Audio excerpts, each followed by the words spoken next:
بسم اللہ الرحمن الرحیم۔ اللہ تعالیٰ کے نیک بندے جب بھی کوئی کام کرتے ہیں تو وہ اللہ کی رضا حاصل کرنے کے لیے کرتے ہیں۔ وہ کبھی بھی ایسا کام نہیں کرتے جس کام کو کرنے سے اللہ پاک ناراض ہو۔ ہم سب جانتے ہیں کہ اگر ہم اچھے اور نیک کام کریں گے تو اللہ پاک ہم سے خوش ہوگا، اور جب اللہ خوش ہوتا ہے تو ہم دنیا اور آخرت میں کامیاب ہو جائیں گے۔ اگر ہم برے کام اور اللہ کی مخلوق سے اچھا سلوک نہیں کریں گے تو اللہ پاک ہم سے ناراض ہو جائے گا، اور جب اللہ پاک کسی انسان سے ناراض ہوتا ہے تو اس انسان کی دنیا اور آخرت تباہ و برباد ہو جاتی ہے۔ مسلمان ہونے کے ناطے ہم کو اس بات کے بارے میں علم ہونا چاہیے کہ اللہ تعالیٰ کن کاموں کے کرنے سے ناراض ہوتا ہے، اور اللہ کے ناراض ہونے کی کیا نشانیاں ہیں۔ جب ہمارے علم میں یہ بات ہوگی کہ فلاں فلاں کام کرنے سے اللہ پاک ناراض ہوتا ہے تو ہم کبھی بھی ایسے کام نہیں کریں گے، کیونکہ ہم کو اللہ کی ناراضگی کی نشانیوں کے بارے میں علم ہو جائے گا۔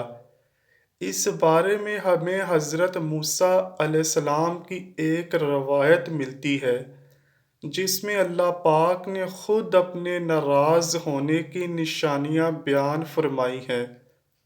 ناظرین گرامی، اگر ہم سے کوئی غلطی ہو جاتی ہے تو عالم دین فرماتے ہیں کہ اسی وقت اللہ کی طرف رجوع کرو اور اللہ سے رو رو کر توبہ کرو تو اللہ پاک ہماری دعا کو قبول فرماتا ہے۔ جب اللہ تعالیٰ تمہاری توبہ کو قبول کر لے گا تو اللہ کی ناراضگی تم سے ختم ہو جائے گی۔ محدثین نے اللہ کی ناراضگی کی چند نشانیاں بیان کی ہیں، جس میں سے سب سے پہلی نشانی ہے کسادت قلبی ہو جانا۔ کسادت قلبی کے معنی ہے کہ سخت دل ہو جانا۔ جب ایک انسان کا دل سخت ہو جاتا ہے تو کسی کے ساتھ نیکی اور خوش اخلاقی سے پیش نہیں آتا، ہر وقت اس کا رویہ دوسروں کے ساتھ سخت ہوتا ہے۔ وہ ہر ایک کو برا بھلا کہتا ہے اور اپنے آپ کو ہمیشہ اچھا ثابت کرتا ہے۔ جب انسان کسادت قلبی کو اپنا لیتا ہے تو اللہ پاک ایسے انسان سے سخت ناراض ہو جاتا ہے۔ حضرت مالک بن دینار سے روایت ہے کہ جو انسان سخت دل ہوتا ہے تو اس کے دل سے رحم بالکل ختم ہو جاتا ہے اور وہ گناہ کا حقدار ہوتا ہے۔ یہ اس بات کی دلیل ہے کہ اللہ اس بندے سے ناراض ہے۔ ناظرین اکرامی، اللہ پاک کے ناراض ہونے کی دوسری نشانی یہ ہے کہ جب بندہ اللہ پاک کی عطا کی گئی نعمتوں پر شکر ادا نہیں کرتا تو اللہ تعالیٰ اس بندے سے ناراض ہو جاتا ہے۔ جب اللہ کسی بندے کو زیادہ مال و دولت نوازتا ہے تو وہ بندہ اللہ کا شکر ادا نہیں کرتا، اس میں غرور و تکبر آ جاتا ہے۔ وہ اپنے سے غریب انسان کو انسان نہیں سمجھتا، غریب آدمی کے ساتھ اچھا سلوک نہیں کرتا، وہ اپنے ارد گرد کے لوگوں کا جینا حرام کرتا ہے۔ جب بھی اس پر کوئی خود مشکلات آتی ہیں تو وہ صبر سے کام نہیں لیتا اور کہتا ہے کہ اللہ نے مجھ کو ان مشکلات سے کیوں دوچار کیا ہے۔ جب اس بندے کے منہ سے یہ الفاظ نکلتے ہیں تو اللہ پاک اس بندے سے ناراض ہو جاتا ہے۔ جو بندے ہمیشہ اللہ کی رضا کے مطابق زندگی بسر کرتے ہیں، جب اللہ پاک اس بندے کو کسی نعمت سے نوازتا ہے تو وہ ہمیشہ اللہ کا شکر ادا کرتا ہے۔ تو ایسے بندوں سے اللہ پاک بہت خوش ہوتا ہے، اور ایسے بندے کی دنیا اور آخرت اللہ پاک سنوار دیتا ہے۔ یعنی اللہ کی نعمتوں پر شکر ادا نہ کرنا بھی اللہ کی ناراضگی کا سبب ہے۔ اس لیے ہم سب کو چاہیے کہ ہمیشہ اللہ پاک کی نعمتوں کا شکر ادا کرتے رہا کریں۔ اگر ہم اللہ کی رضا کے مطابق زندگی بسر کریں گے تو اللہ تعالی ہم پر راضی رہے گا، اور ہمیں دنیا اور آخرت میں اچھا صلہ ملے گا۔ مسلم شریف کی حدیث میں بیان کیا گیا ہے کہ اللہ پاک فرماتا ہے، میرا معاملہ بندے کے ساتھ ویسا ہی ہوتا ہے جیسا کہ بندے کا گمان میرے متعلق ہوتا ہے، اور جب بندہ مجھے یاد کرتا ہے تو میں اس کے ساتھ ہوتا ہوں۔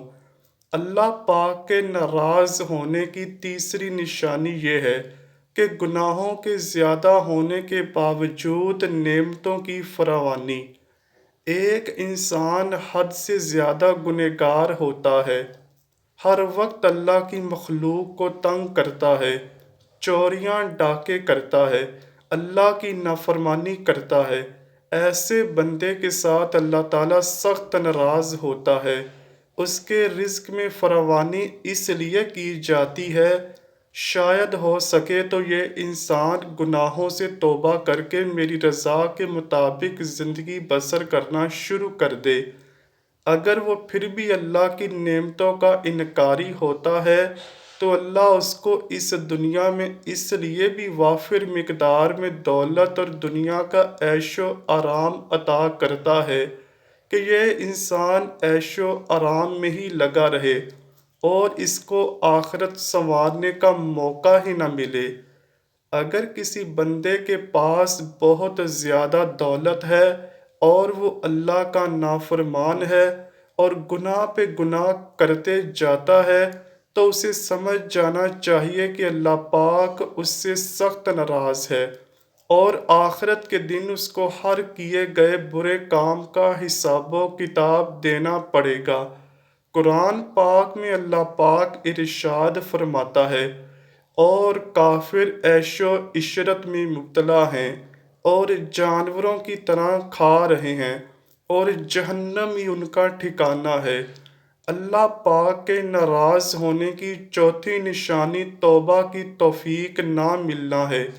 جب ایک انسان گناہ میں اتنا زیادہ مگن ہو جاتا ہے کہ وہ گناہ کو گناہ ہی نہیں سمجھتا، گناہ کر کے اس کے دل سے اللہ تعالیٰ کا خیال ہی نکل جاتا ہے، بے شک اللہ تعالیٰ اس دنیا کو پیدا کرنے والا ہے، آخر کار ایک دن تو اسی کے پاس جانا ہے۔ جو کچھ ہم اس دنیا میں کریں گے اس کا حساب و کتاب آخرت میں دینا ہوگا۔ جب یہ سب کچھ بھول جاتے ہیں اور گناہ پہ گناہ کرتے ہیں تو اللہ پاک اس بندے کا دل سخت کر دیتا ہے اور اپنی رحمت کے سارے دروازے بند کر دیتا ہے۔ ایسے انسان کو توبہ کرنے کی توفیق نہیں ملتی، اور نہ ہی اللہ پاک اسے توبہ کرنے کی توفیق دیتا ہے۔ جب وہ اپنے گناہوں سے توبہ کیے بغیر اس دنیا سے چلا جاتا ہے تو اللہ پاک نے ایسے انسان کے لیے جہنم میں سخت عذاب تیار کر رکھا ہے۔ اللہ کا فرمان ہے، اور اب لوگوں کی طرح نہ بنو جنہوں نے اللہ کو بھلا دیا تو اللہ نے خود انہیں اس کی ذات سے غافل کر دیا، یہی لوگ فاسق ہیں۔ ناظرین گرامی، حضرت موسیٰ علیہ السلام نے ایک دفعہ اللہ سے پوچھا، اے اللہ، جب تو ناراض ہوتا ہے تو تیری کیا نشانیاں ہوتی ہیں؟ اللہ پاک نے فرمایا، دیکھنا جب بارشیں بے وقت ہوں، حکومت بے وقوفوں کے پاس ہو اور پیسہ بخیلوں کے پاس ہو تو جان لینا کہ میں ناراض ہوں۔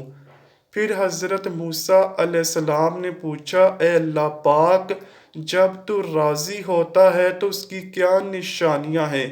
اللہ پاک فرماتا ہے، موسیٰ، جب بارش وقت پر ہو، حکومت نیک اور سمجھدار لوگوں کے ہاتھ میں ہو، اور پیسہ سخیوں کے ہاتھ میں ہو تو سمجھ لینا کہ میں راضی ہوں۔ جب ایک انسان اللہ تعالیٰ کے حکم کے مطابق زندگی نہیں گزارتا تو اللہ پاک اس بندے کے لیے توبہ کے دروازے بند کر دیتا ہے، اور وہ بندہ اس دنیا میں عیش و آرام کی زندگی بسر کرتا ہے۔ جب وہ مرتا ہے تو اللہ پاک اس بندے سے سوال کرتا ہے، تجھے فلاں فلاں نعمت سے نوازا گیا تھا، تو میرا شکر ادا کرنے کی بجائے میرا نافرمان بندہ بن گیا، اب تیرے لیے جہنم ہے، جا اس میں داخل ہو جا، اور تیرے لیے اس میں سخت عذاب ہے۔ اس طرح بندے کو جہنم میں ڈال دیا جائے گا۔ ہم سب مسلمانوں کو ہمیشہ اللہ پاک کی ناراضگی سے بچنا چاہیے، ہر وقت اللہ تعالیٰ کا شکر ادا کرتے رہنا چاہیے، اللہ کی رضا کے مطابق زندگی بسر کرنی چاہیے۔ اگر ہم اللہ پاک کی رضا کے مطابق زندگی گزاریں گے تو اس دنیا میں بھی کامیاب ہوں گے اور آخرت میں بھی۔ اللہ پاک ہم سب کو جنت الفردوس میں اعلیٰ مقام عطا فرمائے۔ اللہ پاک سے دعا ہے کہ وہ ہمیں نیک کام کرنے اور اپنی رضا میں راضی رہنے کی توفیق عطا فرمائے۔ آمین یا رب العالمین۔ امید کرتا ہوں کہ آپ کو ویڈیو ضرور پسند آئی ہوگی۔ اگر ویڈیو پسند آئی ہے تو ویڈیو کو لائک کیجئے، شیئر کیجئے اور چینل کو لازمی سبسکرائب کیجئے۔ کمنٹ سیکشن میں اپنی رائے کا اظہار بھی ضرور کیجئے گا۔ ملتے ہیں اگلی ویڈیو میں، تب تک کے لیے اللہ حافظ۔